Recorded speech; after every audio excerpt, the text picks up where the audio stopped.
The light adjustable lens is a wonderful option for patients because it allows for us to adjust the refractive outcome towards the target that they desire. But that adjustment schedule sometimes can confuse the collaborative effort that we have in caring for the patient in the postoperative period. What we tell our co-managing doctors is the following, that the postoperative schedule that you see your patients typically after cataract surgery will remain the same as before. If you see them at the 1 day post-op, you'll continue seeing them after light adjustable lens.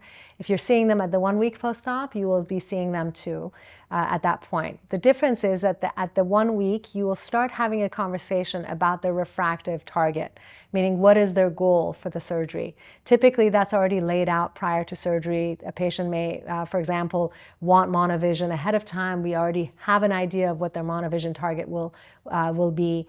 At the 1 week, you may hone in that target and potentially give us some feedback as to what the refractive target should be.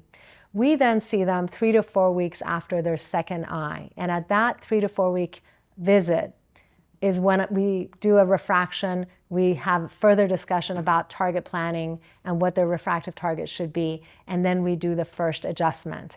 And following that, then we do weekly adjustments until we hit the target refraction, and then we can do the final treatment. Typically it requires 2 final treatments to really lock in the lens implant. That is a schedule we use for virgin eyes that have had the light adjustable lens or post-myopic LASIK or PRK eyes. But it's a little more complicated for the post-hyperopics or post-RK. And Arjan, can you go over that more complex adjustment schedule? Yeah, the schedule in principle remains the same, but eyes that have had RK or post-hyperopic ablation in the form of LASIK or PRK, these corneas just take a little bit longer to stabilize. And so what we found through analyzing our own results is these patients tend to be happiest and the outcomes tend to be best if we prolong the interval period before we start the light adjustments.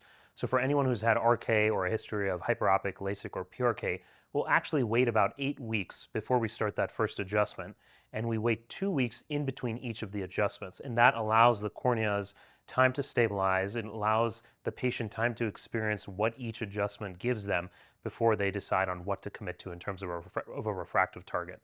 So in principle, the adjustments are the same, regardless of whether someone's had post-myopic or post-hyperopic LASIK. It's just the interval to the adjustments that we will modulate based on the patient's prior history. As you can see, then we have to really ahead of time during that initial consultation guide the patient in the expectations and for them to understand that the road to their final fantastic vision may take anywhere from 2 months for the post-myopic LASIK, post-myopic PRK, or the virgin eye, or possibly 3 to 4 months for the more complex eyes that require further fine-tuning and a little bit more of a prolonged treatment. But ultimately, the results are truly fantastic in these patients as we get to customize the vision to the refractive target that they are seeking. Yeah, I often tell these patients, this is the definitive form of vision correction for the rest of your life. And so even though 2, 3, even 4 months may sound daunting, for a lot of these eyes, especially if the corneas are complex, it is absolutely worth the time commitment and effort because the patients tend to be really happy with their vision afterwards.